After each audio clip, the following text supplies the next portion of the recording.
Much like Corey Hart, they never surrender. From America's Hat, Canada, the Crash Jones Band with our theme song, Diamonds Ain't Forever. The Canadian rock references are my favorite part of doing this show, as a matter of fact. Welcome to Up and In, the Dynasty podcast, the Dynasty League podcast, episode 6. My guest this week, Martin Alonso. Martin, you specifically want to talk about Rush, and since we were just bringing up Canadian rock bands, why don't we just talk about Rush right now? So sure. Anyone who's not dedicated to doing this could just leave right now, right? Because there's no Yeah. such thing as a casual Rush fan. You are in You it. either love them or hate them. And how can you not love the lyrics of Neil Peart and all his drum savviness and Geddy Lee's vocals? The Wailing Witch, like a friend and I used to call him. I feel like more sound. Now, I understand part of this is recording, but more sound comes out of a 3-person band.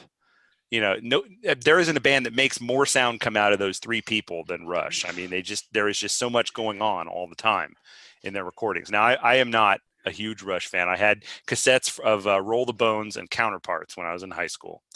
And I don't know that I stuck with them after that, but, you know, it just, you grow up, hearing them on classic rock radio over and over again. You hear, what are the songs, New World Man, the Tom Sawyer, Spirit of Radio, Sawyer, Subdivisions, right? Subdivisions? Yeah, Subdivisions. Yeah. Classic. Yeah. So. I got into Rush. I was really into Dream Theater and that kind of prog metal in high school. Yeah, I had a Dream Theater album too, actually. Just one though. And the first Rush album I purchased was 2112. Okay. Because I wasn't familiar with Rush, and I heard Jack Black mention him in passing in School of Rock. It's like, well, let's check this out. If it sounds like Dream Theater, if he's referring somebody as the greatest drummer, this must be for something. And I played 2112, and the opening was just blew my mind. It was like, wow, this group's amazing. And I was thinking like maybe it's a 5, 6, 7 people, because Dream Theater has 5 members.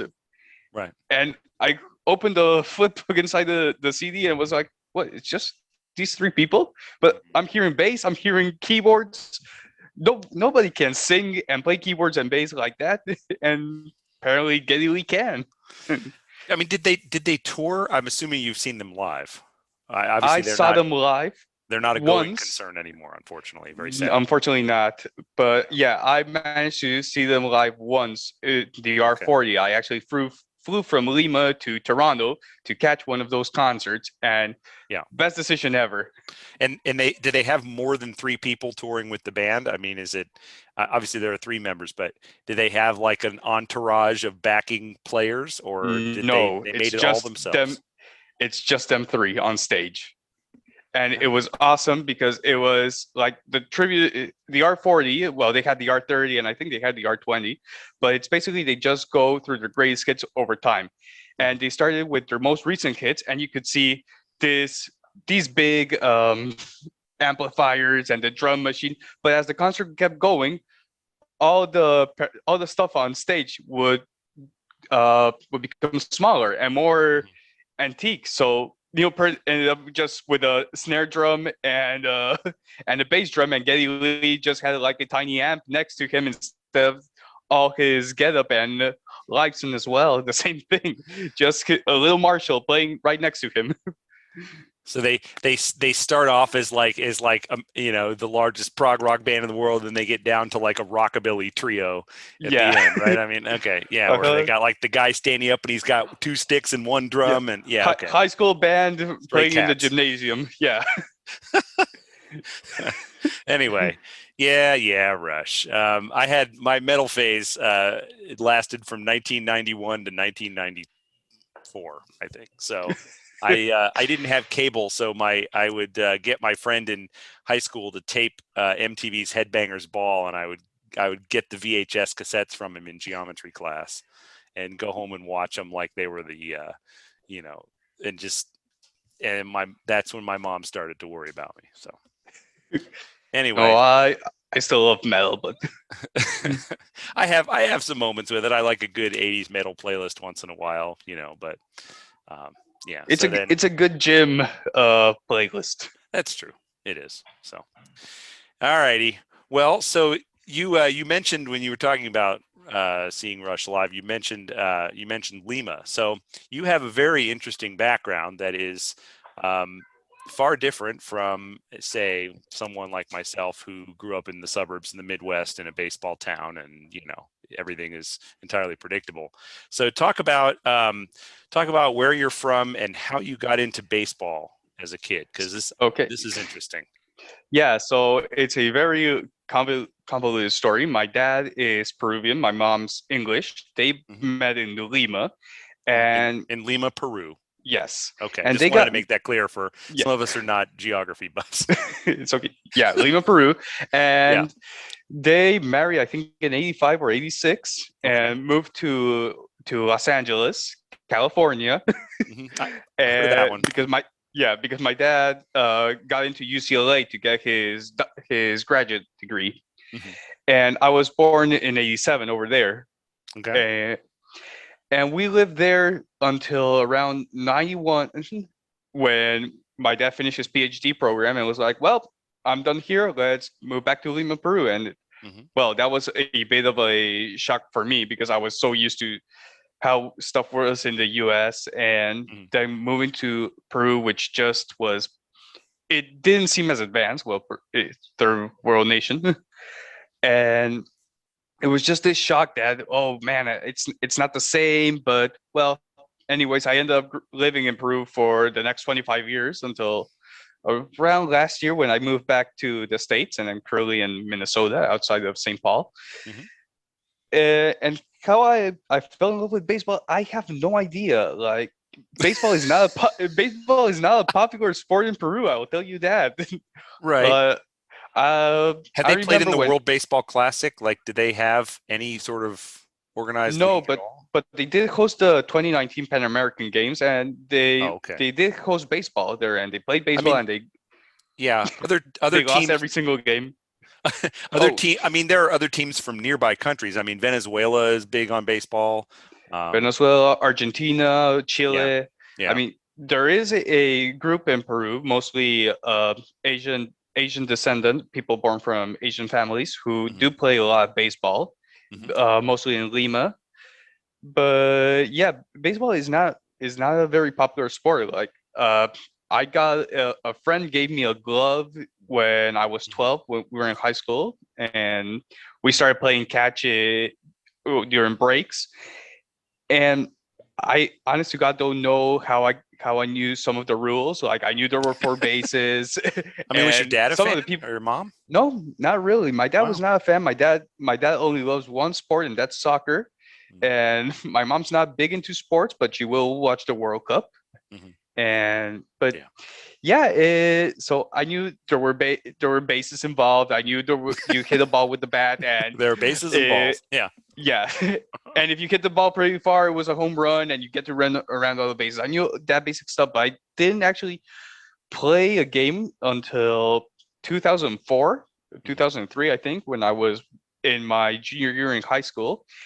And I started watching baseball on ESPN on Wednesday and Sunday night baseball because those were the only two times you were able to watch baseball in Peru. This was before MLB TV came on. Oh yeah, no, that's right. Yeah, MLB TV didn't come around to the late 2000s or early 10s.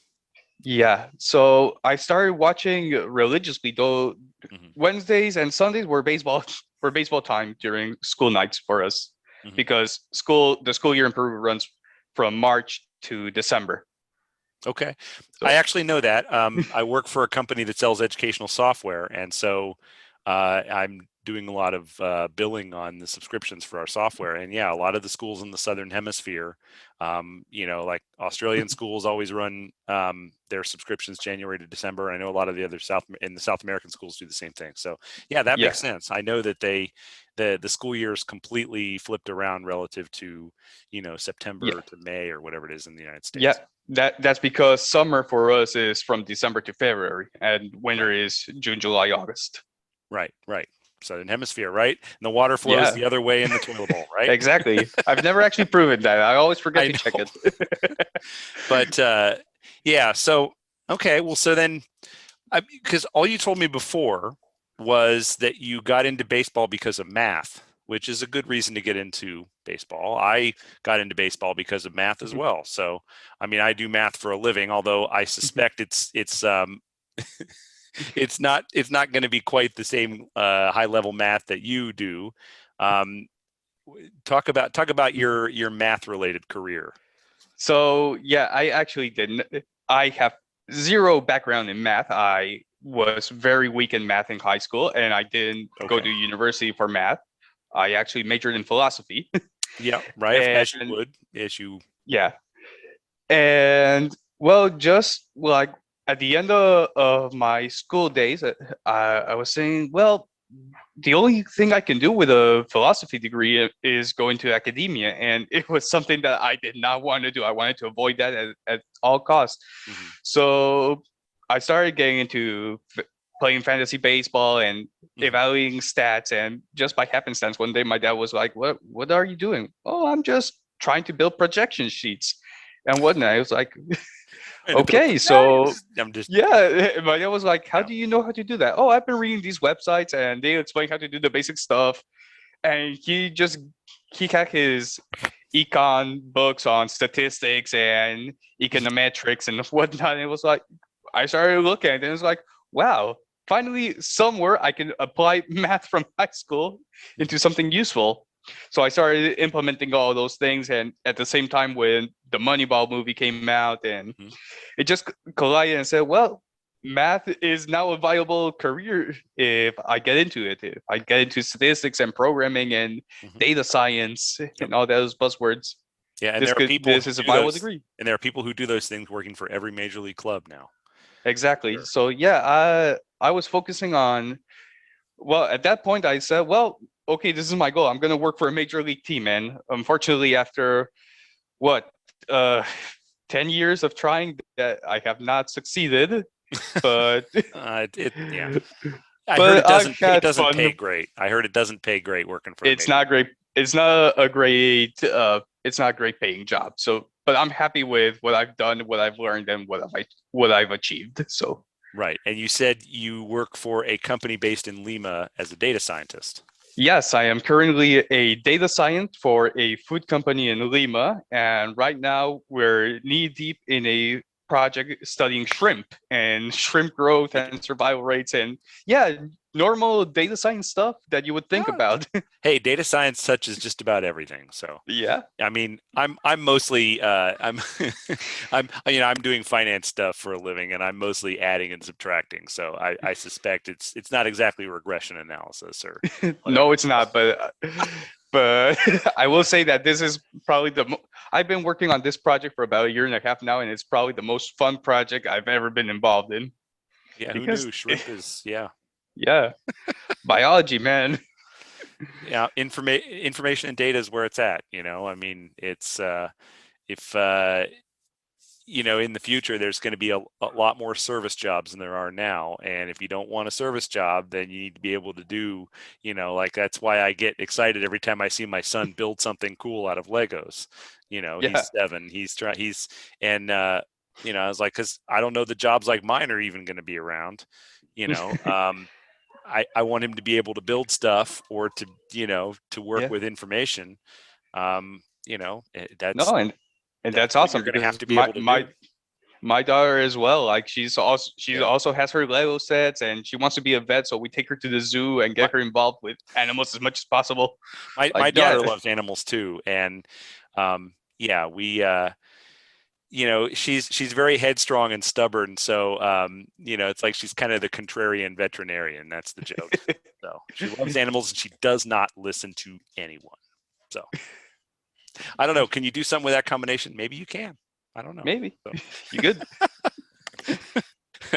Okay, so Anyway, so then you kind of randomly get into baseball.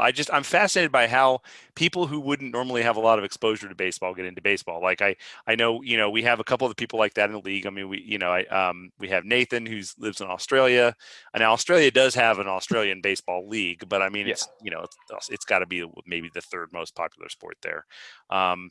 We used to have a league member from the UK, who not only liked American baseball, but also played American style football, which was interesting to see them do that. And, there's a lot of different ways in, and it's just funny that, I mean, cause I mean, it's hard to imagine, in 2021, you can watch almost anything from anywhere if you're determined, to do so. Yeah. And you have an internet connection, which And I it's the realize. marvels of the internet, because I remember back when was it, in '97, I think, when we got our first computer, Mhm. getting access to the internet. It was like, wow, I can go onto websites like NFL.com and Mhm. NBA.com. You couldn't actually watch the games back then, but Mhm. you could read the scores, the standings, the latest news, and going from that horrible UX design to actually being able to Yeah. stream and watch and do even more. It's No. mind blowing. Yeah. No, I'm with you. So then at some point you actually did begin freelance writing. Even though you couldn't get in with a major league team, you didn't want to get work for free and then work for 25% below market rate. Yeah. To have the logo on your resume. I'm not criticizing working for a major league team. I mean, it'd be great. It'd be neat. We've gotten to hear in this podcast series, we've heard from people who have worked. Justin worked for a hockey. Justin and John both worked for. John still works for the St. Louis Blues, the hockey team. I mean, so it's and I mean, it's clear you can hear how much he loves his job, but he also knows he's overworked. Yeah, but if you can get into it and you love it, more power to you. Absolutely. So I am not criticizing working for a major league team or implying that you need to work wherever the pay is highest, because that sometimes ain't worth it either. I mean, I work for a nonprofit, so I'm not. I'd like to think I put my lack of money where my mouth is. But the you began free. Excuse me. Yeah, no Sorry. problem. You began freelancing for Beyond the Box Score, which is a website that I have actually I haven't followed it for very long. I've only actually followed it for a few months, but they have it's is it is it part of or a spin-off of another site? I can't remember exactly.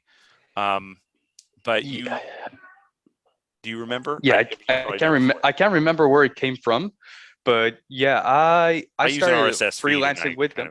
yeah. Yeah, I started freelancing with them for SB Nation. Mm-hmm. I saw they put an ad SB on Nation. Twitter calling for writers, and I said, well, I've seen that most of the people who started writing on the big websites like Fangraphs and Baseball Prospectus were getting hired. So I said, well, let's start doing some analysis and start putting it out there and see if that catches the eye of somebody. Maybe eventually it will lead to a job. So I wrote for a couple of months there, and it was pretty terrible writing. It was pretty basic analysis stuff that I was You gotta doing. start somewhere. But yeah, but I met many current friends there. I met Anthony Reskin and Jen Ramos there on the website, and they're still good friends. We're over on Baseball Prospectus now, and just like writing and getting to know the people and going to Saber seminar in Boston in 2017 was like it was just like the leg that I need to get in the door just to get my foot in the door, just to know the people, know the world, and see what it's like. And from Beyond the Box Score, I started getting more involved with Baseball Prospectus because they had two openings when they had their team websites for the Toronto and the New York Yankees websites. I applied to both, and I ended up writing for the Bronx website for a couple of months. which was weird because I wasn't really a Yankees fan, so I was being the contrarian on the I was website. gonna say that. You told me you were originally a Dodger fan, so Yeah, that was okay. I'm still a Dodgers fan, uh, but I root for the Twins as well. I like the Twins. I root for a lot of teams actually, but yeah, Dodgers are probably number one. Yeah, Uh, there's no rule. I mean, geography used to be stricter with, like you root for the team that was in the area that you spent the most time in, or exactly, but I mean, now or with so maybe it many was your fun dad's players, team or something. Yeah, but these things, there's no rules for these things anymore. Like, so it's fine. It's just, I mean, believe yeah, me, I would trade the team that I follow. There are a lot of times when I would trade the team. They just finished getting swept this weekend. I mean, like I'm just like, I knew yesterday when I went to check the box score, they were going to lose that last game of the 4-game series, and they did. I'm talking about the Reds, by the way. And yep, they lost. It's very yeah. so, And for me, it's just so much easier to root for players or yeah. root And I for hear that a against, lot. I hear that a yeah, lot. That people root for because players over the teams. it's so much fun. I mean, when I got into baseball, I was like, yeah, Dodgers, win or die, and all that fan stuff. Yeah. And it was like, oh, the Giants, the Giants. Oh, the Yankees. Yankees. Well, I'm not I'm gonna censor myself, but yeah, it was like that before, but now with so many players coming up, so many fun players, so much life being breathed into the game, it's easier to not root for the laundry, but root for the name on the back of the jersey. Yeah, sure. And I mean, I think, I think it is fun to root for laundry in a way. It's fun when, you have your team gets a guy who used to be on the rival team is now on your team. And, now you got to root for him, even though before it was like, I hope that guy breaks his ankle, steps in a hole in the outfield and breaks his ankle. Um, I remember when the Reds, Reds fans generally strongly dislike the St. Louis Cardinals. I've talked about this in the past. I mean, you could spend your time disliking the Cubs, also all NL Central, but the Cubs were so bad for so long that it was hard to dislike. Now I know the Cubs got better, but really it's the Cardinals because it's their Yeah. fans. Their fans are insufferable. No offense to St. Louis Cardinals. Well, okay, maybe a little. so And yeah, I had similar experience. Yeah. So hold on. Let me. Sorry. Yeah, sorry. Finish. No, it's okay. It's okay. And then part of this is jealousy because the Cardinals generally kick the Reds' butt. But it's like the Reds a while back for their stretch run they acquired Jim Edmonds, who was a big the Cardinal center field. I don't know if Yeah. he has a serious chance of going to the Hall of Fame or not, but he's talked about as a borderline candidate. Who's played for the mostly, and he played like the last 10 games of his career with the Reds, and hurt himself hitting a solo home run and then didn't play again. And I remember he comes over in a trade. The Cardinals are like, well, we don't need this guy. You can have him. You're going to the playoffs. And I'm like, I got to root for this guy now. Like I spent 10 years hoping this guy was going to fall down on his butt in the outfield. And here he is. Now he's wearing my laundry.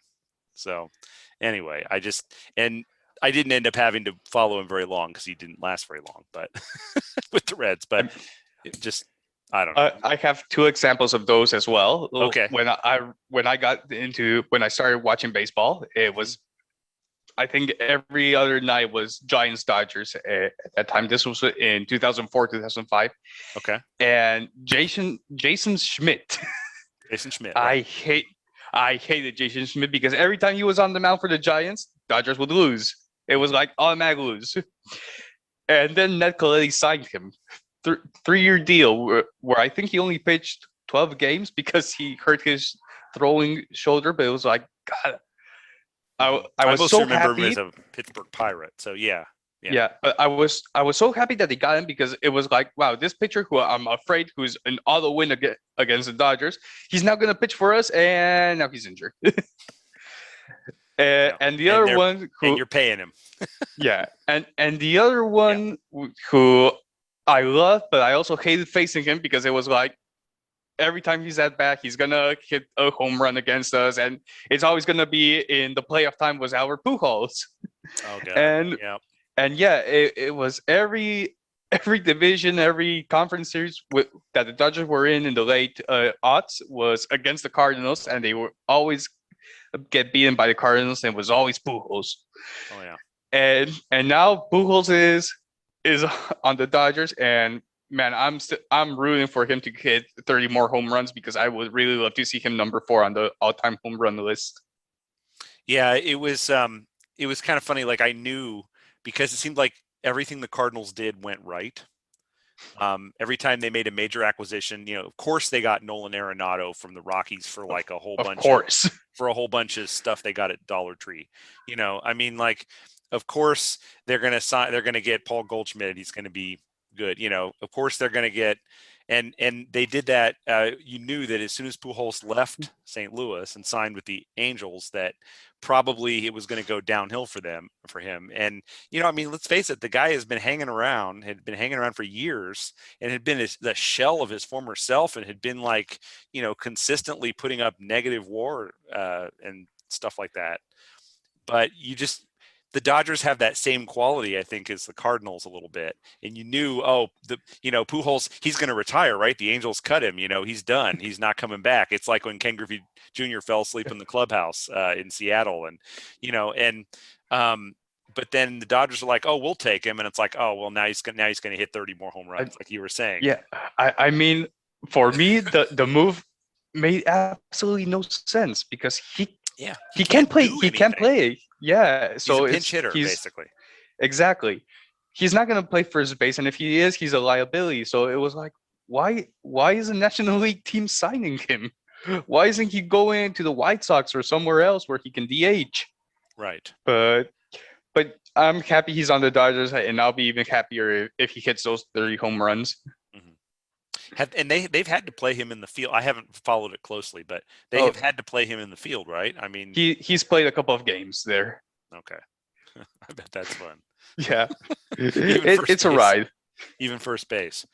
All right. Well, so now talk about so your Twins fandom. I mean, the Twins have got to be a tough team to root for. I mean, I was talking with Jeff last episode 5. Jeff is a lifelong Twins fan. Who grew up well, I don't think he grew up in St. Cloud, but he was, anyway, he grew up outside of Minneapolis, and I forget the name of it. It's in the episode. Go back and watch. But see what I mean about my memory? We were talking about this dad memory so short. Anyway, and he's a lifelong Twins fan, and the Twins have been kind of consistently good over the last, what is it, 5, 6, 7, 8, 10 years, and have never kind of gotten over the hump. I mean, I've followed the Twins because, well, I have family here, so it's like, oh, they're a fun team. They have fun players. They're fun. It's been a roller coaster because it's like they're good one year, then the next year they're absolutely horrible, then the next year they're really good. Mm-hmm. And last year I was following them. I mean, I was obviously following more the Dodgers and was really excited and happy when they won the World Series. But I was like, wow! And now I'm gonna move to Minneapolis, and I'm gonna be able to watch and follow the Twins, and they're gonna be so good. And nope, it's like, I mean, they're still fun, but losing is not fun. No, well, they had basically everything go wrong in the first part of this season, right? Yes. And I know they've never really recovered. I saw this because the Reds and Twins are actually playing right now. I don't want to get distracted and check the score. The Twins were up 1-0. Last I checked, they were. Yeah, but I saw they were 11 under 500, which is hard to believe with the amount of talent that's on that team. I mean, they could still manage to get a winning streak going, but yeah, they're not gonna get the division now, especially now with that White Sox team the way they're playing. Yeah, no, the White Sox are good. The Indians, I live around a lot of Indians fans. In fact, we'll have an Indians fan on the podcast here later when we talk to Andrew / Big Poop. Please don't ask right now. Okay, that's his nickname. And he's a Northern Ohio guy, he's an Indians fan. The Indians are always these last few years are always pretty good, but they always could be so much better than they are, and they never do the things that they need to do to get over the top, and it's very frustrating for Indians fans. Now, I could go on at length about how Ohio sports fans specifically kind of secretly love the constant falling short of their sports teams, whether it's football or baseball or whatever. The Indians have never the Indians had been such a doormat for so long, and but it's they just so they always could be better, but they always kind of underachieve because they just don't seem to make the last few steps. And then of course the Tigers are just they're rebuilding, right? Yeah. And they've been rebuilding forever. So yeah, they kind of have. And why am I forgetting the fifth team in the division? The Royals. Oh, well, that's why. Because the Royals somehow won I shouldn't say somehow. I mean, it was a good core of players. Won the World Series a few years ago and kind of haven't really put it back together ever since. But they're on a good run right now, aren't they? Second in the division. They have their moments. They always, honestly, the Royals seem like they play better than their talent level would indicate. That's my opinion. Sorry if there's any Royals fans out there that disagree with that, but they seem to actually do better if you look at the team on paper, and it's like, and then they're not great, but so it's a very interesting division to follow. The AL Central is. Could I name three Royals? Benintendi and Mondesi Jr. and Salvador Perez. There, I named three. Salvador Perez, right? Soler, four. Yeah, Soler. Of course, Soler. He hits a whole bunch of home runs, and now he's doing really bad this year, if I remember correctly. So yeah, he was good for the past 2 years, and now it's most of the Royals that we would think of are all gone from the team. I mean, you have Moustakas, and is gone. Alex Gordon is retired. Eric Hosmer's gone. Well, Greg Holland is Greg Holland still pitching for them? You know what? Right. I think he left, and I think he's back. I think yes, he left, and he took a detour through Colorado and some other places, and so yeah, I don't know. It's just the Twins. I saw they got Buxton back. Buxton, this super talented player. I mean, I think so one of the themes that's come up consistently as I've talked to people in these podcast episodes is that people got into kind of a different layer of fandom through following prospects, and following especially some of the super kind of ballyhooed prospects. Buxton, of course, is definitely on that list. Yes, he definitely is. And he's never quite been able to put it all together at the same time because he keeps getting hurt all the time. Yeah. I remember when Buxton was drafted, a lot of the comparisons he was drawing were to Mike Trout. And I was like, wow. Yeah. Twins got a potential Mike Trout, and now this is going to be fun. And it's just so frustrating that he gets injured all the time. I mean, this is a classic five-tool player. I mean, he does have problems making contact like most five-tool players, but he's such a good player.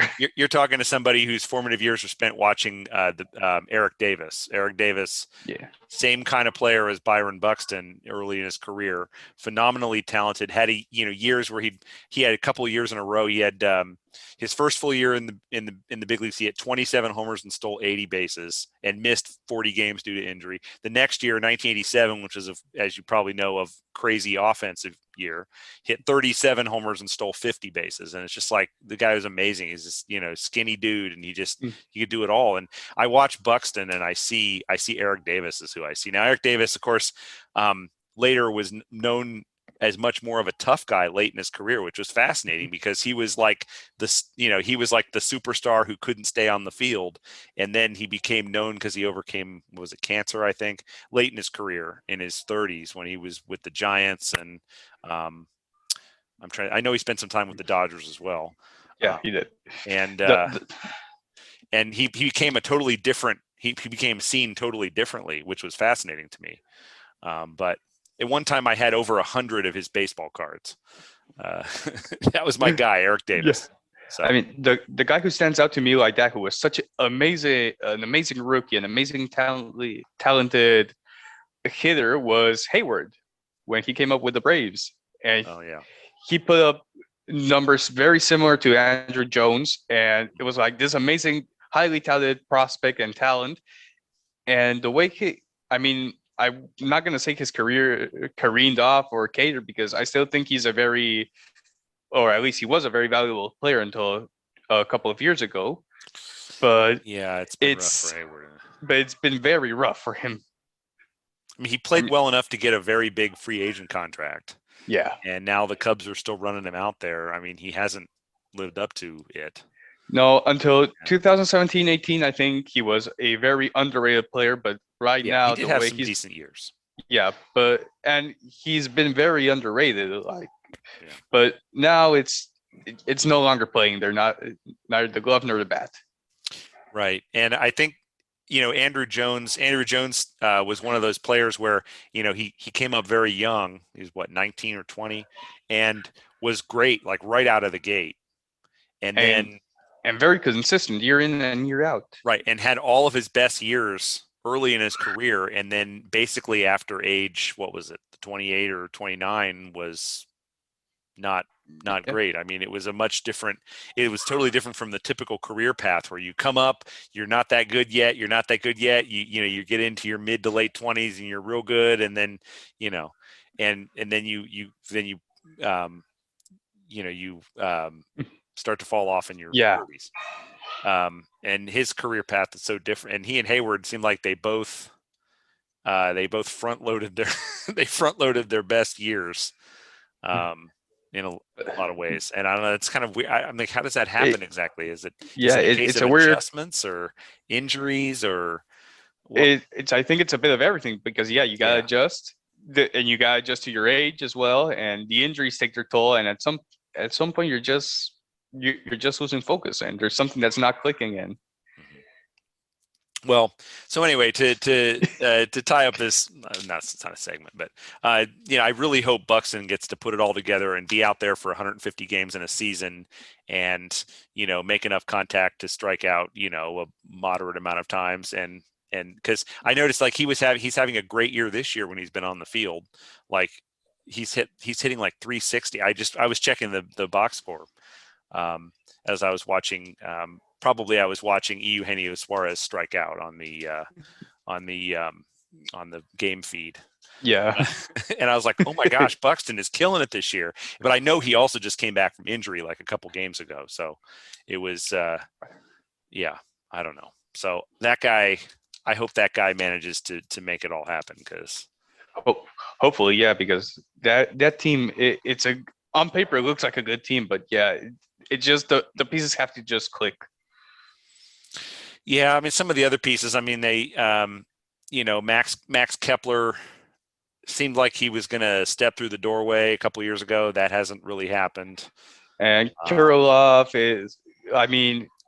he's still young. It's his first year, but he still seems a bit lost. He's probably going to hit. I mean, he seems like he's got too much of a hit tool not to hit. Yeah. But he may not. He may be a relatively one-dimensional guy that hits. And then let's see who else there. I mean, Donaldson is a veteran player, but I mean, he's not going to be around that much longer. No, I think his contract runs 2 more years after this one. Oh, is that? But it was a 4-year contract. Yeah. Cruz is also, he's 43, so he's not. I don't think he's going to be there for much longer. Yeah, no, I already watched the highlight of him hitting a 92-mile-an-hour Tyler Malley meatball over the fence. So that was where the Twins got their run. That guy's amazing. I mean, the best DH in the league, pretty much. And you pretty much, I've really been sold on the DH. I'm a lifelong National League guy, and when they said last year that they were going to run the DH, and I had been hearing from especially the sort of, we'll call it the progressive baseball media, about how the DH was the DH is going to be a thing, and it seems like most of the younger baseball fans like the DH because it's more So exciting. so having watched baseball for 17 years Yeah. and being in, I mean, I've never had strong feelings for or against the DH. I don't really care if pitchers hit. Like Mhm.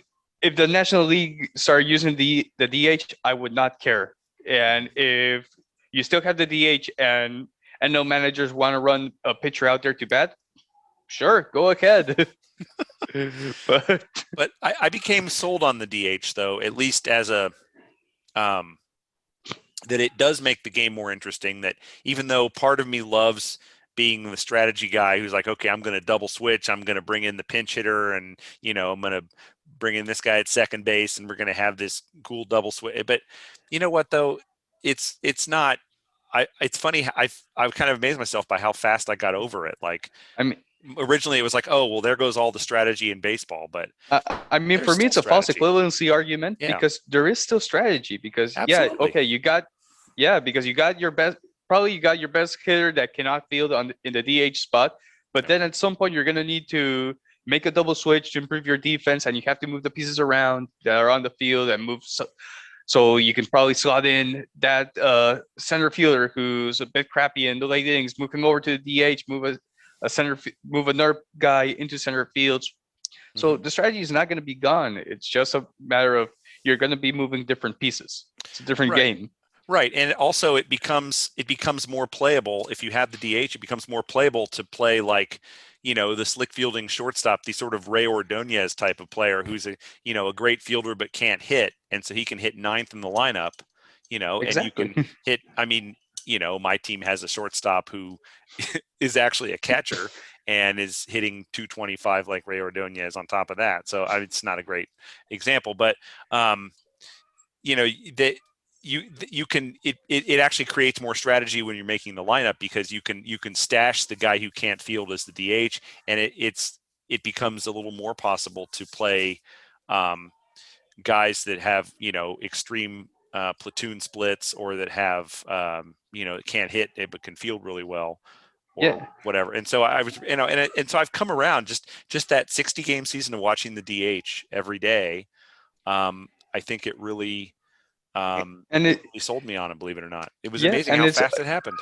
it's also a chance to give somebody a breather without actually giving them a breather. So Mhm. hey, you're not going to field today, but you're going to take an at bat every other inning. So sure. Right. And I mean, I knew that the players always liked the DH because it allows these kind of aging superstars to, that has another place for them to get in the lineup. And they don't have to, I mean, Albert Pujols, for example, exactly. And although he I, wasn't I really a good remember DH either with the Angels, I but mean, I still, remember theoretically. reading a, I remember reading an article by Ron Blomberg or an interview they did an SI on Ron Blomberg, and he was talking Yeah. about when the Ron DH Blomberg, the started in first, the the first DH in baseball history, right? yeah, Right. and he was talking about like yeah they were so unused to the idea of the DH in the American League, but I mean from his point of view he would say well I enjoy it because I get to have my plate appearance. If I strike out, if I get an out, doesn't matter. I can go back into the dugout, eat some kielbasa, and then be back in the dugout sitting and wait until my next Some turn. It was like, kielbasa. well, All right. Right. Okay. it's like, well, okay, if that works for you, awesome. I want to say he had a quote at some point where he was like, "Yeah, I used to, as a kid, I spent a lot of time tossing berries up in the air and hitting them with a stick, but I never had anybody roll the berries to me so I could learn how to field." Something like that, talking about, yeah, I'm the perfect guy to be DHing. So that was 1973, if I'm not mistaken. He was, Yeah. yes, just a couple years before I was born. So, yeah. So I'm okay with the DH, and I knew that. Then when I saw it wasn't happening in the National League this year because the baseball was using it as a bargaining chip to try to get the players to concede things in advance of the CBA negotiations. But I think everybody fully expects the DH will be in both leagues starting next year. I would not be surprised. Yeah. And I'm okay with that. Like, it was a good thing for me to get used to the idea because I mean, a lot of National League fans have this reflexive anti-DH attitude. And I think if you really just stop and think about just like, get over the like way baseball's supposed to be kind of stuff, and just like look at what it actually does to, the game itself when you're watching it and when you're, Yeah. and So I think most people get over it. yeah, I mean, when I first got into baseball, a friend of mine told me there are only two rules in baseball. You cannot root as a fan. You cannot root for two teams in the same city. So you cannot be a Cubs and a White Sox fan. That's true. Yeah, you're going to be You're either one or the other, and right. you're either pro DH or you're anti DH.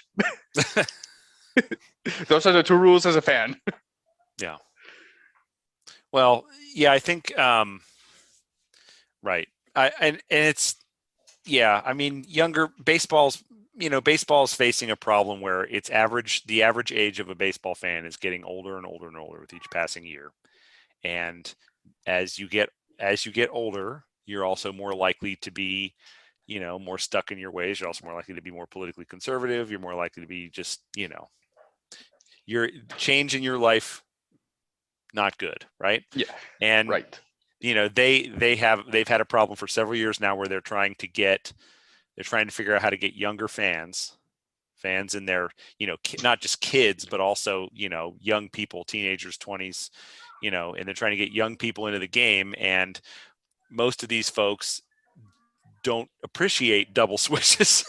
They just, it's like, that's complicated. And now we have to go to commercial again, they don't care, man. Like the kid wants to see some home runs, man, or some strikeouts. DHs do both of those things. Yeah, exactly. So let's see a bunch of home runs and a bunch of strikeouts. Now, I will say, I do think balls in. We want more balls in play. Walk, strikeout, home run, 3 true outcomes. I think that has kind of gone a little too far. So I'm a little bit more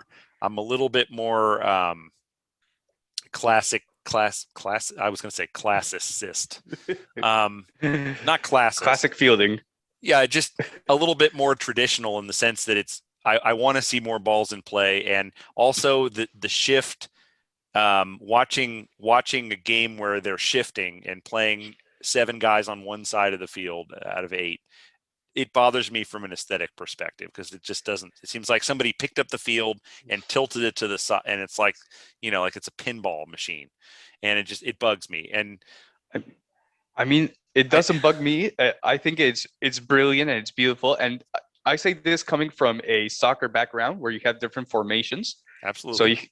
So you have the 4-4-3, the 4-4-2, the 4-3-3, the one I despise the most, which was the 4-2-1-2-1 or whatever it was, which used to be played by AC Milan in the late 90s, early aughts.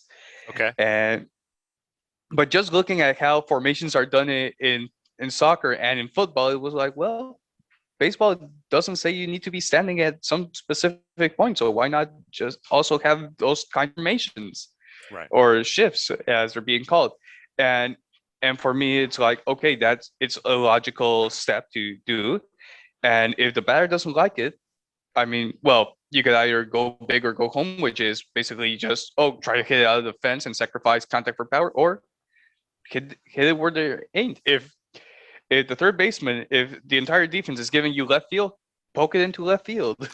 Well, that's easier said than done, because it's easier said than done. Hitters exactly. are trained to pull the ball, and they get power from pulling the ball. But I'm sorry if I know you said you didn't watch episode 5 yet, but I'm pretty sure that I say this in episode 5. So I apologize in advance for the hardcore fans of this show, all 6 of you. Honestly, if they banned the shift, just not having to listen to baseball announcers complain because the number 3 hitter in your team's lineup is not laying down a bunt to third base when everybody is shifted over to the, when Joey Votto comes up and everybody shifts to the right side. It's like, why isn't Joey Votto laying down a bunt? He could have an easy base hit. And it's like, Joey Votto is a career 300 hitter. He's hit 350 home runs in his career. Like, I mean, it's just not something you're going to do that much. Maybe once in a while, well, first of all, Joey Votto's not giving up that at bat. Other players, maybe, but I'm just so tired of listening to the stupid announcer go on about that, about how they need to do that. That it's like alone would be a reason to ban the shift. Russell Carton had this piece in Baseball Prospectus a couple of years ago. It was titled "Bunt Joey Bunt," but it was talking about Joey Gallo, and it always made me laugh because it's like "Bunt Joey Bunt." Yeah, Joey Gallo, the most 3 true outcomes hitter in current baseball, right? I mean, Rob Deere's retired, and Russell Branyan didn't stick around for that terribly long. Yeah, we're at Joey Gallo. But it was a fun article because it was really like bunting is so hard, and it is hard. We you can break your fingers really easily too. You break a finger, you're not hitting for power for a while. We don't have that here, but Japan has mini games at inter all-star festivities, and one of the games that they have is precision bunting, and they lay it down like a skee ball type of tarp on the field, and just like pitchers trying to bunt, guys trying to bunt and get it into the bullseye. It's a mix of skee ball with curling, but it's bunting, and it's so much fun. But yeah, you need a lot of talent to bunt. No, not everybody can bunt. I can't bunt, and I can't. Yeah, if I'm a pitcher, I can. Yeah. No, sorry. No, it's okay. If I'm a pitcher and I've got a hit, I do want to be able to bunt. I mean, I know that they say the bunt is statistically not usually a very good idea, only in very certain specific situations. One of those situations is if you don't have a DH and the pitcher's batting, then there are times when the pitcher bunting makes sense. Now, but it also, I would say that bunts can be very fun plays to watch. I mean, because there's some action there, lots of crazy, every now and then you'll get a couple, little league home runs, where the guy picks up the bunt and flings it over the first baseman's head, and then the first baseman throws it into the third base dugout, and then the guy, scores a run. Then we have a Javi Baez weird bunt play a couple of weeks ago, which was against the Pirates, and that was incredibly fun. That was a fun play. I didn't remember if it was a bunt or not, but there was a grounder. I don't know if it was a bunt. It was a grounder to first base, I think. He fooled that Pirates rookie, and that poor guy took a whole lot of crap for that and ended up getting designated for assignment. Not directly afterward, but like a week or two later. And he's going to be known as like the guy who Javi Baez made look like a fool. And he just like it was step on the bag, dude, and he didn't do it. And yeah, I did see that video, and that is a classic Pittsburgh Pirates kind of play these days. It was such a weird and fun play, and I mean I feel sorry for the guy, but because I mean he just needed to step on first base, but just watching all that chaos devolve and Baez still ending up at, I think he ended up at third base after that. Yeah, it's the fun of bunting. Yeah, listen, hey, Baez is a great guy to. Baez is a great. I mean, like you kind of, my team. We have Amir Garrett.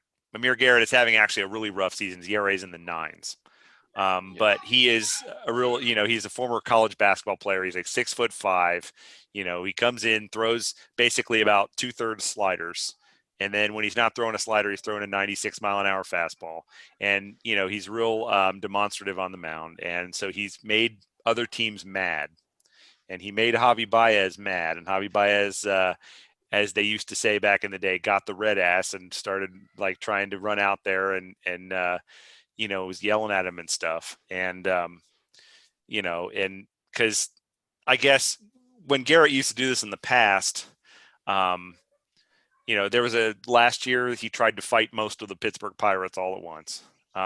In fact, he was interviewed on the Ringer, the podcast with Jordan and Jake. He was, they called him and interviewed him about that when he tried to fight all of the Pirates at once. So I think it was and then, and then the season before, in the season before in 2019, Yasiel Puig tried to fight all the Pirates. So nobody likes the Pirates, man. I don't know what to say.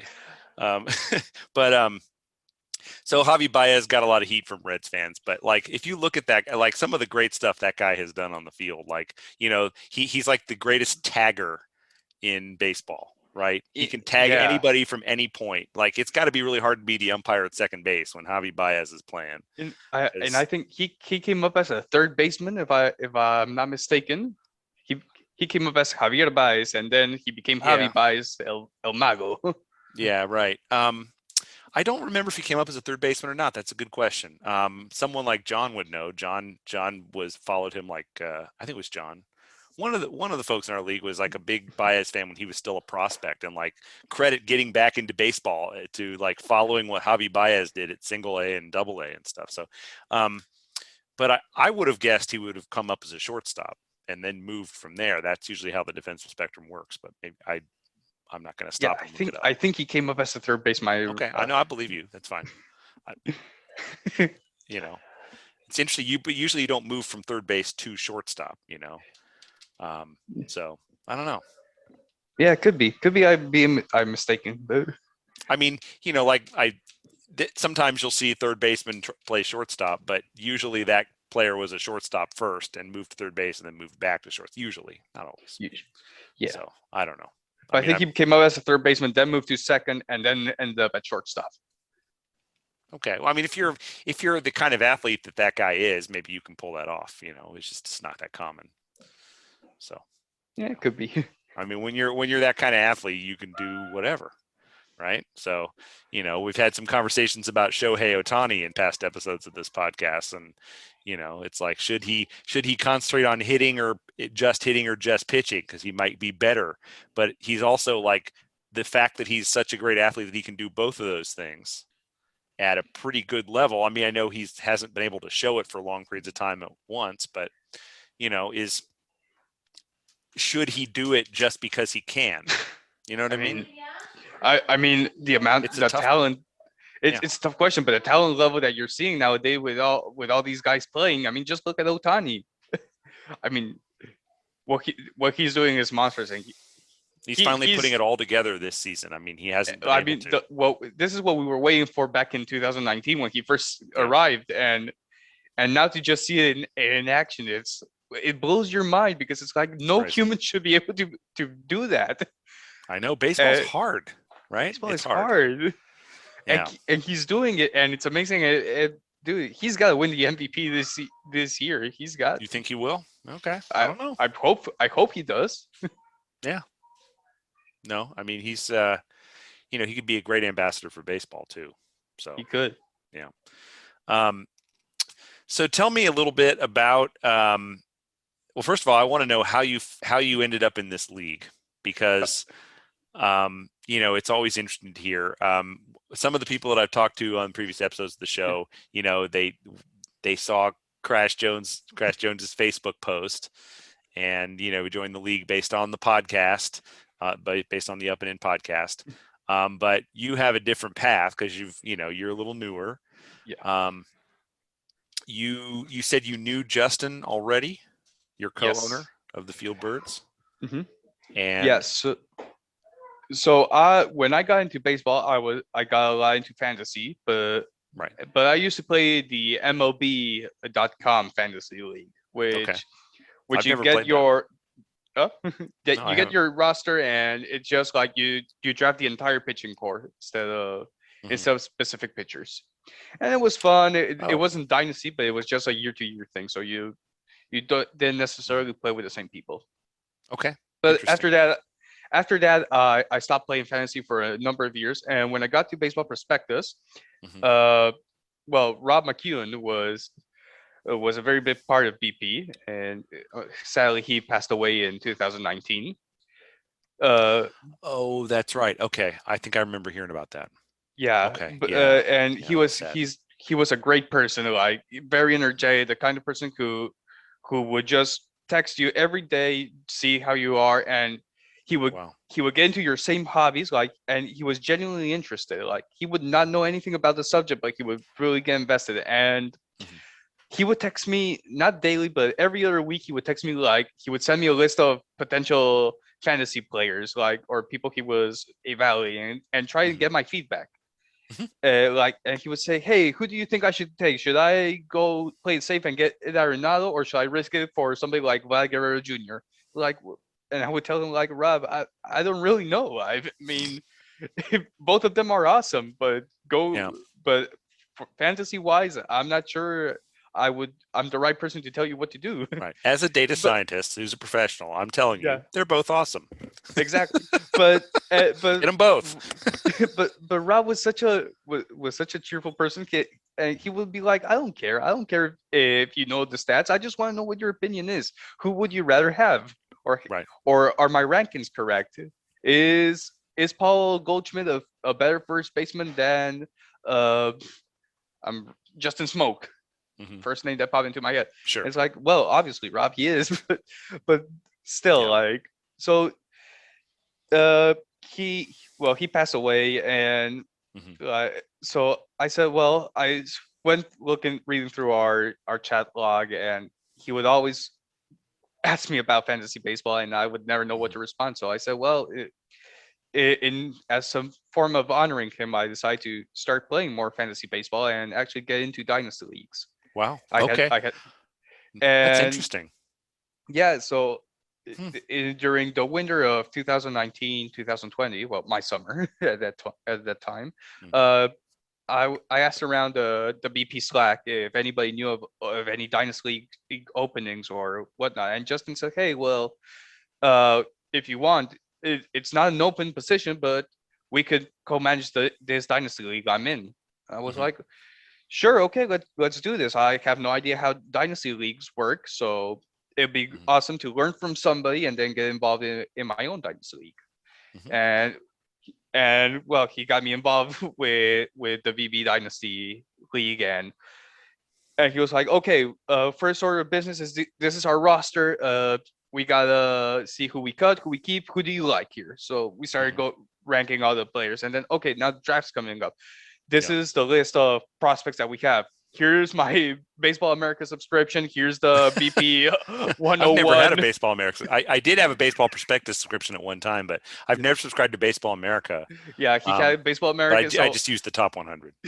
yeah, so we were using the top 101 of BP's top 101 and Hmm. Fangraphs and Baseball Fangraphs. America. And I was looking through every single scouting page I could, every single data point, trying to Hmm. check. Okay, this Asa Lacy guy, how good is he? Well, Asa Lacy. Yeah. yeah.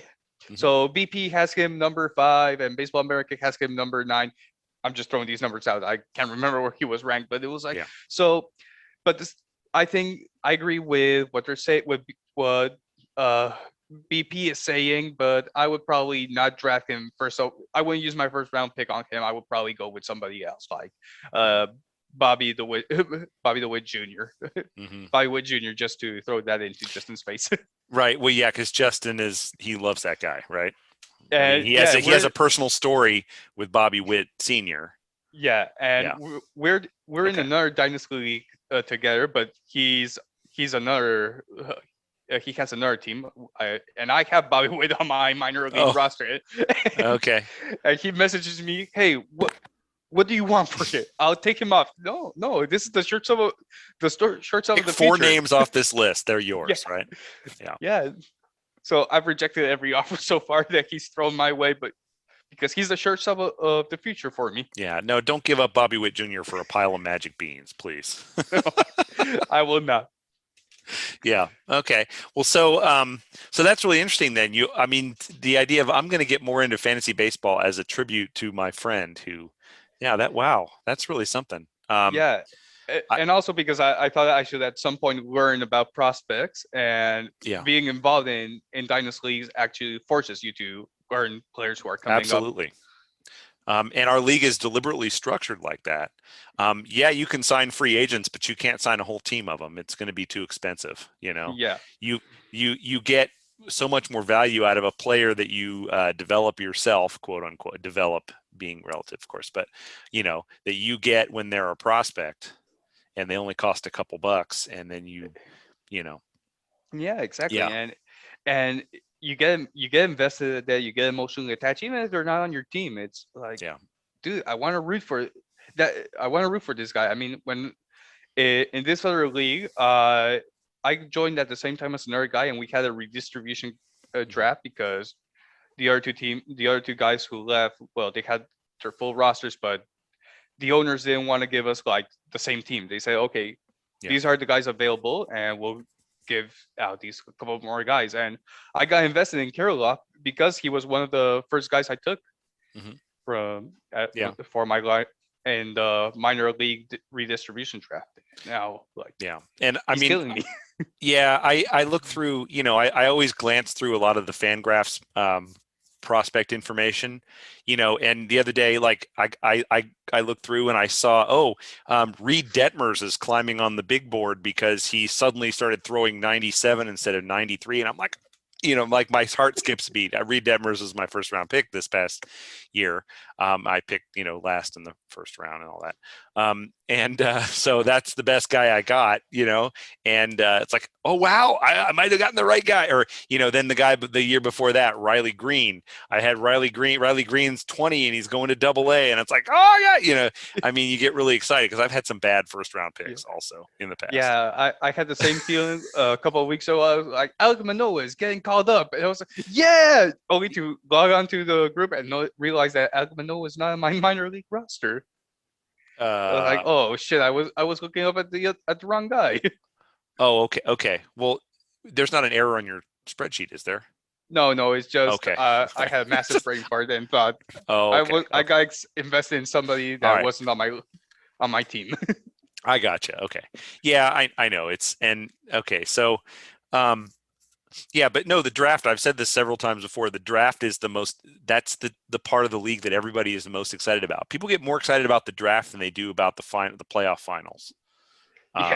And I just, we get going. It's the off season. I don't know about you, but the time that I'm always most excited about baseball is the beginning of spring training, even though spring training games and spring training itself quickly tend to devolve into, spring training games are kind of boring because, stars only play for a few innings. And then, every team the teams don't really care who wins and loses. And that's especially come up in the last couple of years when they've started like, oh, whatever, the game's a tie, who cares? Or, we're going to fast forward through this. They have that weird, like fast forward or the rule where they just kind of punt on the half inning. And I don't know what you call that.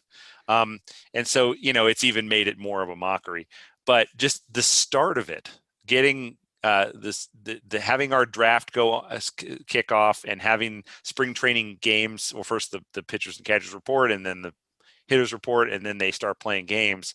Like that is the most exciting time of the year for me as a lifelong baseball fan. And everybody's so excited in our league when the draft starts. It's exciting, but right now I'm feeling more excited that we're 10-0.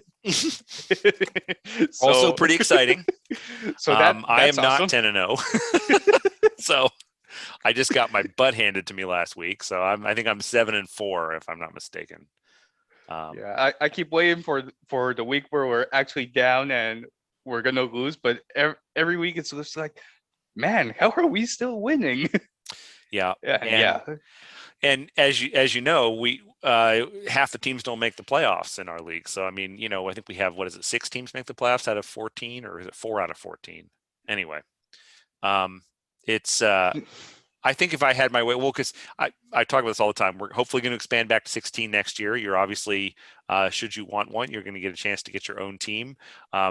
Just I asked Justin about it.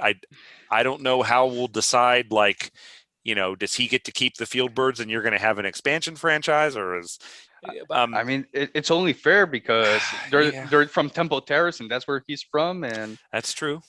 I mean, you gotta have some intrastate rivalries. You already got a team from St. Cloud, so you need it from the other side of the Mississippi, from Woodbury. Right. That's true. That's true. But I mean, as I've talked to people, there are several people in the league who would love to build an expansion franchise from scratch.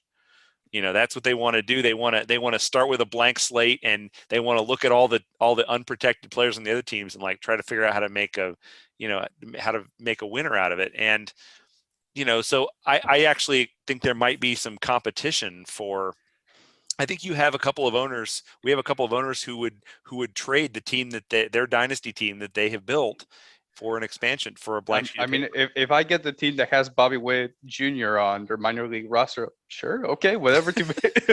I somehow do not think he will be left unprotected. Call me crazy, but No, he will not be left unprotected. we will, but we will go back. We will hopefully go back to 16 teams. The salary cap will go back down to $400 where it used to be, because now it's 460. You know, when we contracted 2 teams, we threw all those players out on the free agent. Okay, well, we're back after technical difficulties. Sorry, Martin. That was me. I did not plug in my computer, and that is what happened. So it is plugged in now, and so we're in good shape. I don't know why it didn't warn me. It didn't say like your battery is low, your life force is running out. So anyway, so we'll just edit this together. It'll be fine. So we were talking about expanding the league back to 16 teams. So yeah, the salary cap will go back down to $400. So then there'll be some owners that are going to have to cut some dudes out of because of financial reasons, and then we'll have a we've never done this before. I mean, the league when it started I believe it had 16 from the beginning. I think I could be wrong. I don't remember now. I have to ask Crash.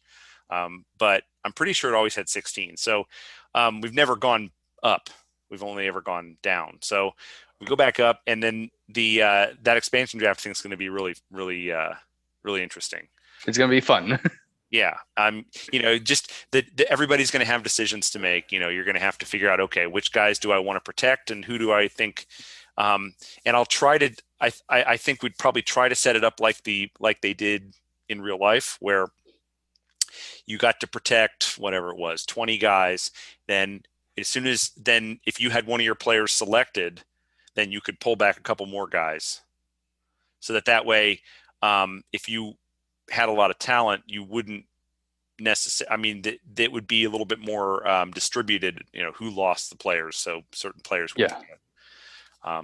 Although, maybe if the Field Birds are going to finish undefeated, maybe it wouldn't be so bad if we let them lose a couple more guys on.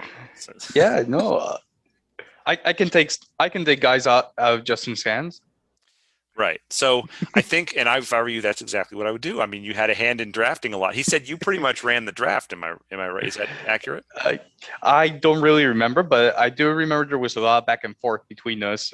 We would be texting like 5 rounds in advance, by who we were gonna take. So it was like, okay, who do we need, or what positions do we need to fill? Okay, yeah, we need to fill third base. Who are the prospects you like? So we would rank all the third base prospects. Okay, and see. Okay, we're gonna pick this guy, and if this guy's not on the board, then we'll pick this other dude up because he looks better, and we could use him in left field, and take this other guy in the 3rd round because he's not gonna be off the board. So there was a lot of that back and forth between us, ranking and re-ranking as not each round passed, but as everybody picked. And there was a lot of hard work that went into it, because it sounds like you do a lot more work than I do. I mean, we will be looking at Baseball America and BP and Fangraphs and any players, any site that had rankings. We would be studying and going and comparing notes. And so, like, say I mentioned Asa Lacy before, and I can't remember who we drafted right now. I don't have our prospect list at the moment, but. So we would say, okay, so I like Asa Lacy because he seems to have a good hit tool. No, but I don't really like his hit tool. I think he's a pitcher, but yeah. He's sorry. I mean, yeah. Like I said, I have no idea if he's not on my team. I have no idea. He's a pitcher with a hell of a hit tool. Yeah. No, I'm exactly. sorry. It's fine. I'm just kidding. It's okay. I'm just throwing names and stats because that's how much I know about prospects. That's why I joined the fans Dynasty League. Yeah. So Asa Lacy, I like his hit tool. I don't really like it. I like him more as a pitcher. But so just like studying those little bits, and we would come to a consensus of, on who we would draft. And it wasn't at no point there was this like, well, I'm the main owner, so this is the guy who we're gonna draft because I say so. There was a lot of back and forth, and I saw the video that the episode with Justin, and he gives me way too much credit that I'm willing to take. I think as Okay. I mean, as somebody who was very new to evaluating prospects and Mhm. knowing who's down there in college and high school and who's going to get drafted, I think he did a hell of a job at helping me help him. Yeah. So I mean, I try to keep it pretty simple. I print out all the top 100s, and then I basically go through and I cross off, I print them out, and then I cross off whoever is not available. So then usually that leaves about 30 to 40 names on each list. And, the only guys that are high ranked would be like the highest ranking, 2000, in this case, 2020 draftees. yeah, And so then, as players are picked, it's like, okay, somebody took Alejandro Kirk. So I go through the list like Alejandro Kirk, and I cross him off on each of the 4 lists that I print out. So then that tells me who's left. And then at some point, usually at round three or four, almost all of those guys are gone. And the only guys on the list are left are like the high school pitcher taken in the second round by Seattle or something. I know George Kirby is who came to mind. I don't know why. I don't remember them that well. But just these are the guys. You're taking either like a high school pitcher or like a teenage catcher or guys that are not close to the big leagues. So I have a bias towards players that are closer to the big leagues, because I even though you want some toolsy players, yeah. those guys theoretically have the highest upside. You also really want them to get to the big leagues. So, you don't I don't like to take that kind of risk in the first round, Mhm. I had to grit my teeth when I took Riley Green a couple years ago in the first round because he was a high school outfielder. But in his description, it talks about all the polish that he had. He was this great polished hitter. And so then that's what won me over on him because Yeah, I mean, one of the things that Justin and I talk a lot is if we're gonna take somebody or if we're gonna bring somebody up, are we currently blocking him in the position? So, yeah, like, say we want to draft, say we would have drafted Alejandro Kirk, catcher, if I recall correctly. yeah, the Blue So Jays.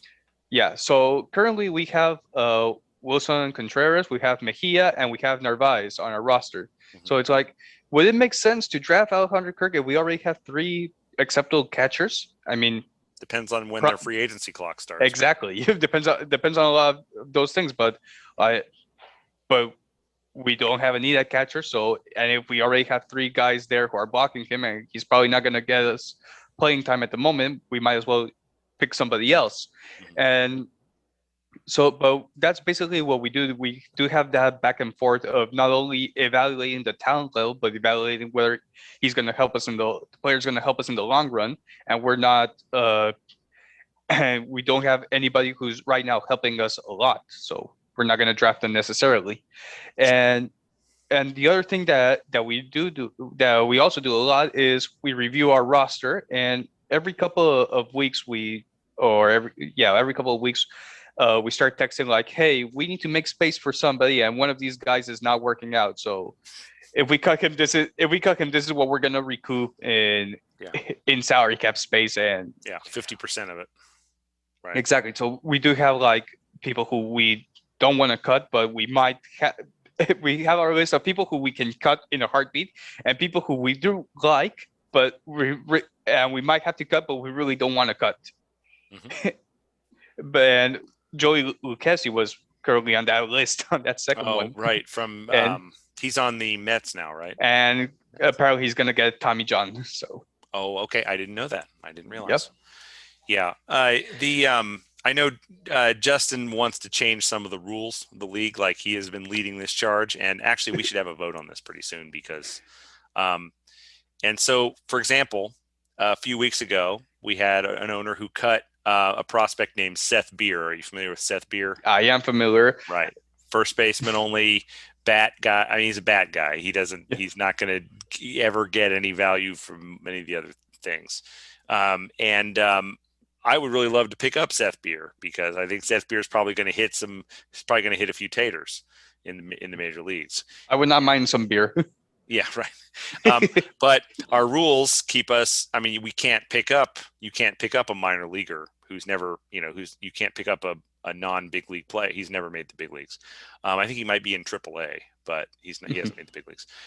You can't pick him up, and under our current rule set, he can't be nominated mid-season until he gets to 120 at bats. He has to make the big leagues, which is a big step, and then he has to get 120 at bats. 130 at bats. Sorry. And so, Justin's been pushing the idea of making players available to be nominated mid-season as soon as they get to the big league. So that way you don't have to wait for them. Like Yermin Mercedes. I know I've talked about Yermin Mercedes in past episodes. Yermin Mercedes, his first 100 at bats in the big leagues were incredible. And now, I mean, I saw him the other day. I was flipping around the MLB game day, and Yermin Mercedes is hitting 270 with 7 home runs, and like I think Yermin Mercedes turned back into a pumpkin after those first 100 at bats. And somebody bid in our league. Somebody nominated him and bid like, what was it, $11 or something? I mean, bid a not trivial amount of money on the guy. And, those first 100 at bats, nobody got. I mean, because he wasn't already he wasn't already enough prospect before the season to have gotten drafted as a minor leaguer. And I kind of agree with Justin there, because when Yermin started playing, he was an absolute beast, and it was awesome watching this guy who nobody had on their radar, and suddenly hit for power and hit for contact. And it really surprised me that it was a couple of weeks ago when he was finally nominated. I was like, what, really? Now? So I kind of agree with Justin that if you have a minor leaguer that you have to cut, you shouldn't be waiting until he gets 120 at bats, because they're probably not going to come.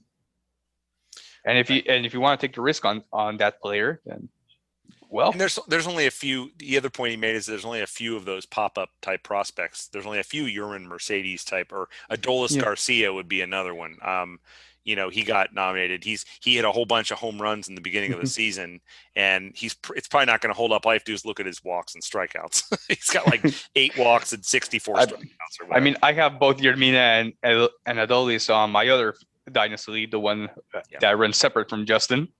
And Adolis has been in my lineup day in, day out. And I just picked Yermin. I saw that he's been 0 for 12 in the past 4 days, but I'm pretty confident he's going to bounce back. And I do need I could use somebody else there.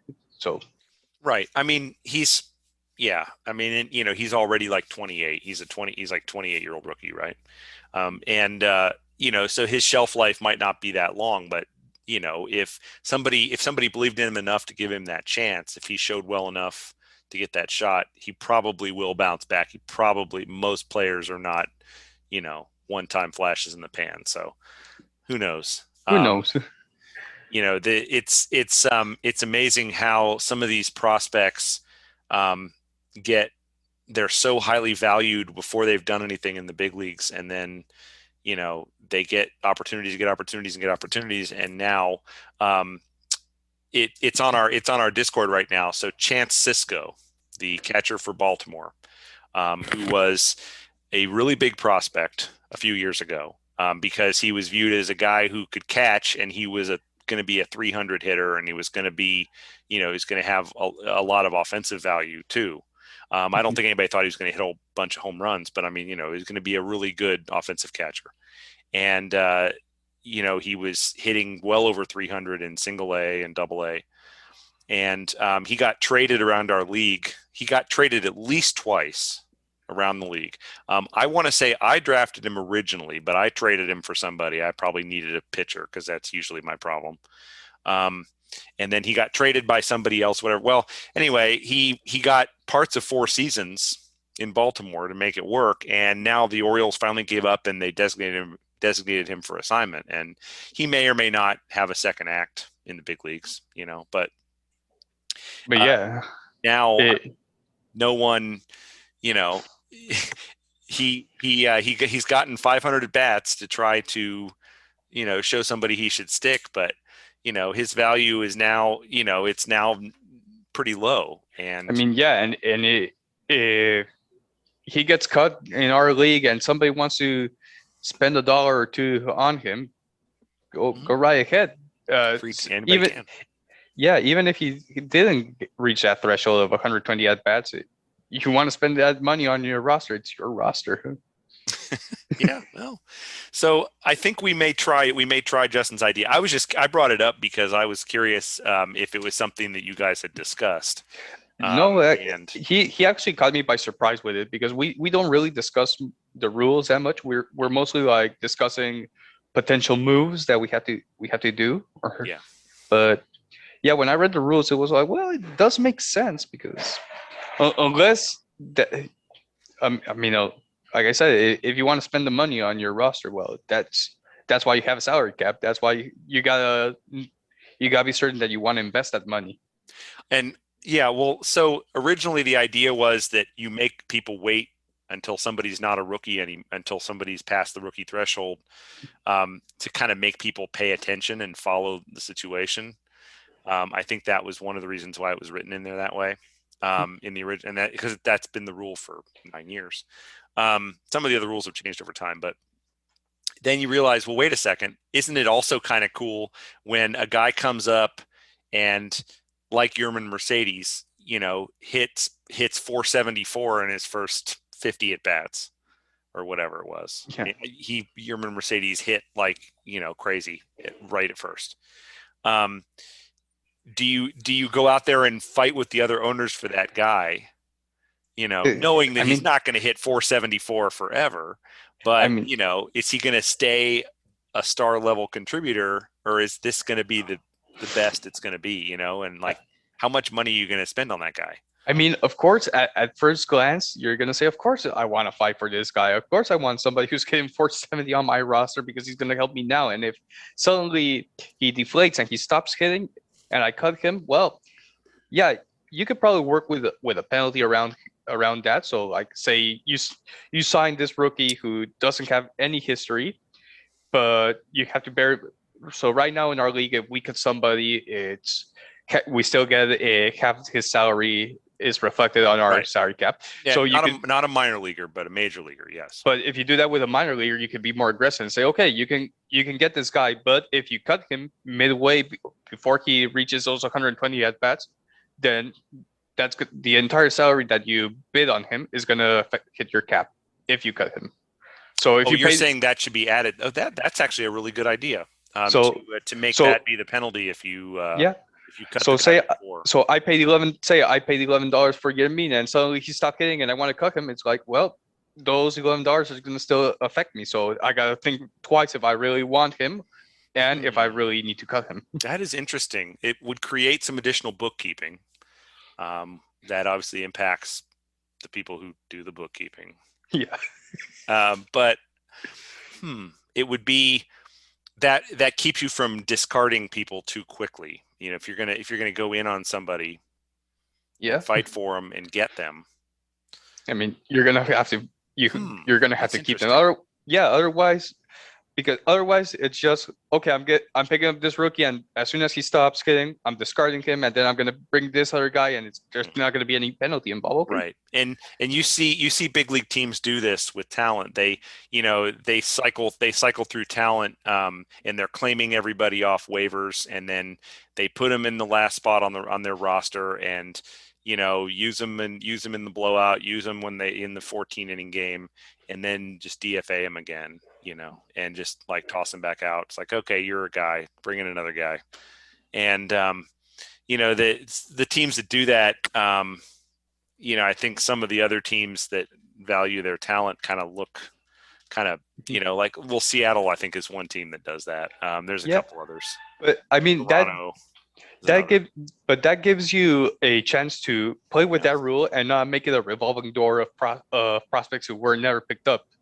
It's like, but you also have to put like So say you can pick him up without having reached the 120 at bats or 50 innings pitched. Right. They have to appear in the big leagues. You can't, like, I don't really want people grabbing minor leaguers who are having a great minor league season Yeah. before they get to the big leagues if they're not on a raw. I feel like you could really abuse Oh, that. okay, so you could do something like, as soon as this guy reaches the majors, if he's a He rookie, plays a game. He plays a game, and he's a big he has to league. play one game. Yeah. If he plays one game, you can bid on him.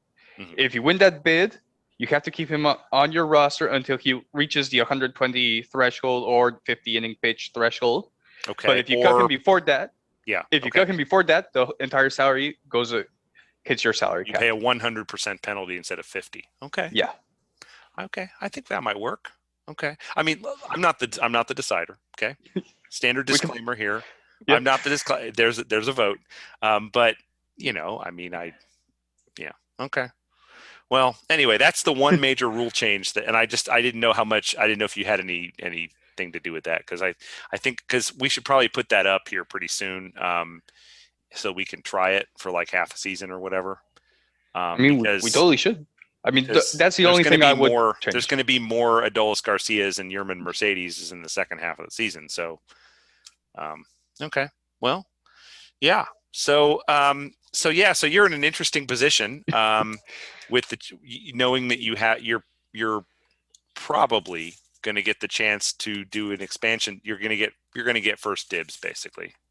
Probably, and I don't honestly, I don't even know if I get to decide this or not. I haven't checked the rules. There one time we actually had a whole set of rules about like how all the decisions in the league were made before I was commissioner.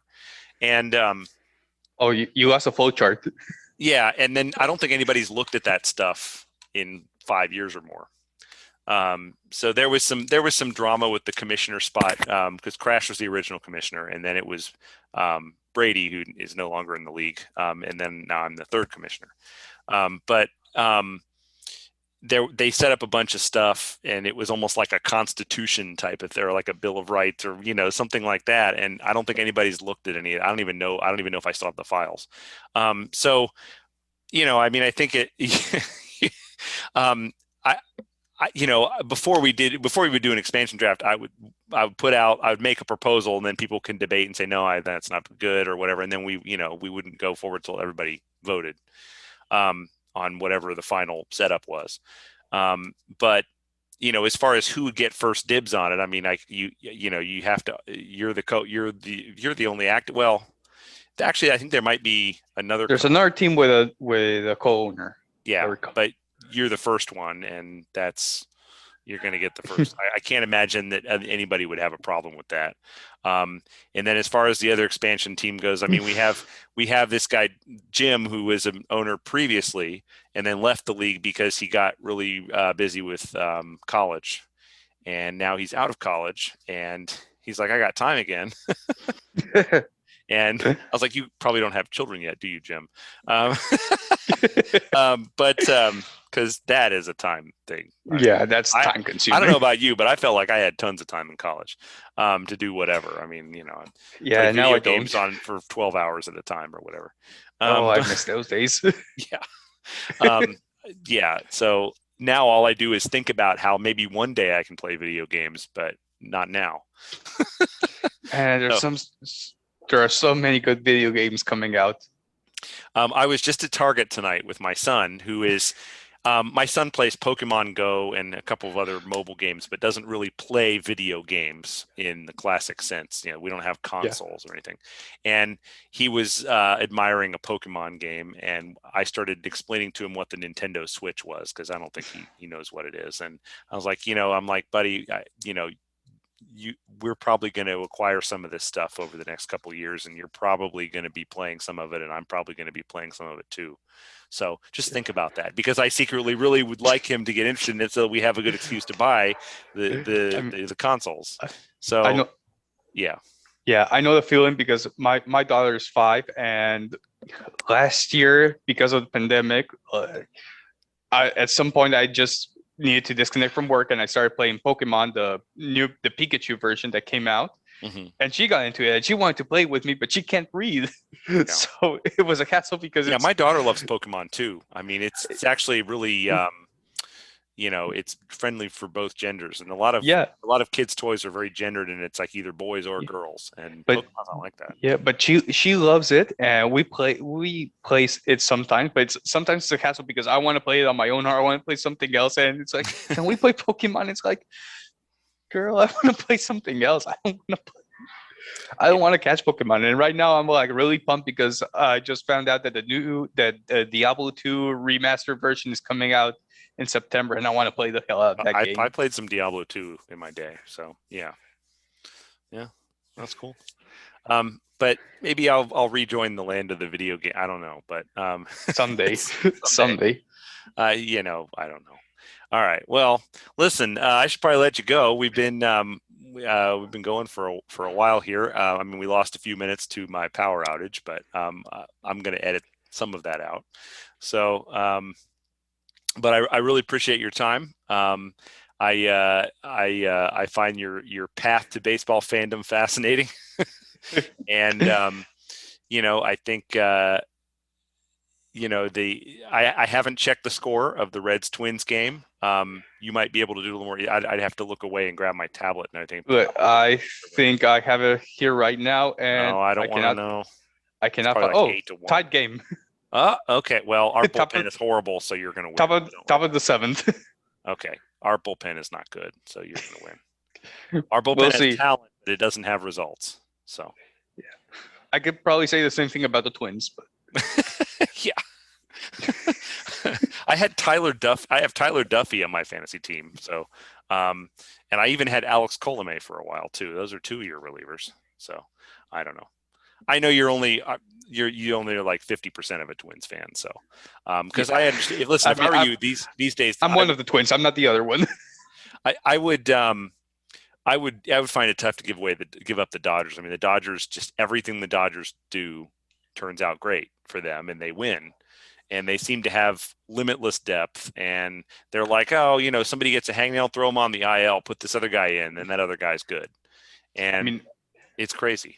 I mean, they're a fun team. They're tough they're a fun team, except for 2 players who I root against whenever they're on the mound. I would not name names, but yeah. But well, I've had a long conversation about Trevor Bauer on this show before. I have a lot of opinions about Trevor Bauer. Yeah. I understand that Trevor Bauer is a divisive figure.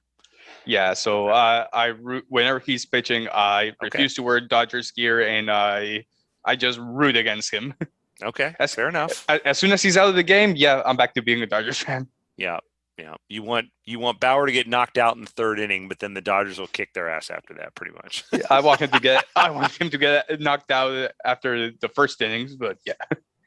Yeah. No, I know it's like watching when I have a guy on my team, playing the Reds, and it's like, well, okay, that guy can hit a couple of homers, but then everybody else needs to strike out so that we can win. So yeah, exactly. That way, I win and the Reds win, and of course, it never works out that way.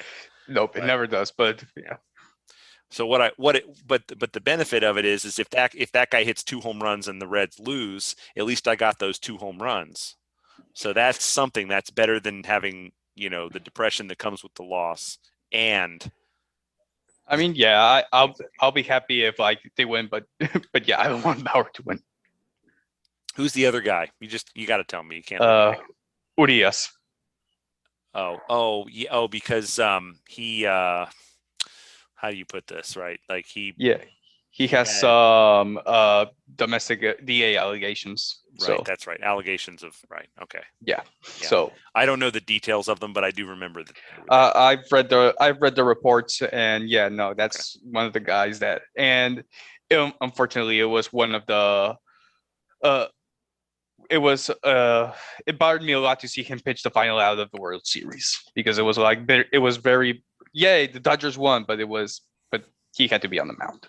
So yeah, listen, I went through this with Aroldis Chapman a few years ago. Aroldis Chapman has done a couple bad things, and honestly does not seem like a great guy. just in general. Yeah. I mean, like, not a great teammate. Seems like, okay. I don't know him. But he did have, Mhm. yeah. And I couldn't really, as amazing as that guy is or was, I mean, he hit 105 miles an hour Yeah, when he was on the Reds. yeah, The and it Reds, was just amazing. it was And I amazing the remember, Reds even signed the guy because it was like, oh, they're not going to be competitors for this guy. And they outbid every other team and got him. the And Dodgers were going to trade for him, and then these also DA allegations came out, and the Dodgers nixed the trade, and he ended up with the Yankees. oh yeah, and the Reds ended up having to dump him. They got like nobody who turned into anyone for him. Yeah, They got a guy, Caleb Cotham, who hurt his arm. He made the big leagues, then he hurt his arm, and he ended up becoming their pitching coach or their assistant pitching. Now he's the pitching coach of the Phillies, I think it is. But so like it launched his career, I guess. But other than that, they got nobody for Chapman. exactly. And it was really frustrating because normally when you trade a guy like that, you expect to get at least one solid big leaguer in return. Instead, they got this basket of crap from the Yankees because his Because nobody wanted to values. touch him. Yeah, But the Yankees were okay with it because they're the Yankees. because yeah, Like rooting for Walmart to make more money. You know what exactly. I mean? All right. That's my All opinion. right. I don't think we have any big Yankee fans in the league. We have several Dodger fans.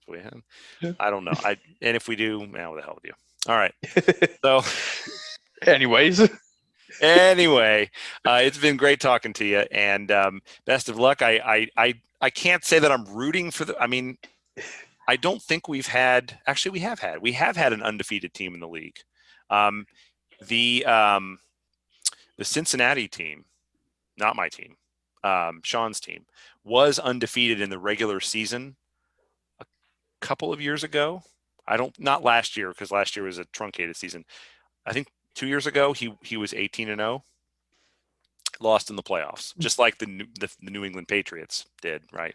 well, They were undefeated. hopefully we'll break that curse. Hopefully. Yeah, but you guys have done really well for yourselves this year, and it's Well, I what, really hope it all what can I works out. say? I said the lineups, and Justin then fixes my mistakes. Yeah, yeah. So, I say that my team is kind of fading into the background a little bit. So, I've had some time at the top, and it's time to clear out a little bit and do some rebuilding. And I don't have any desire to take over an expansion team, but it'll be really fascinating when we get a chance to do that. I'm really hoping it works out. I'm really hoping because we need to get a couple more people cinched in. So if you know anybody, I'll start wooing that person now.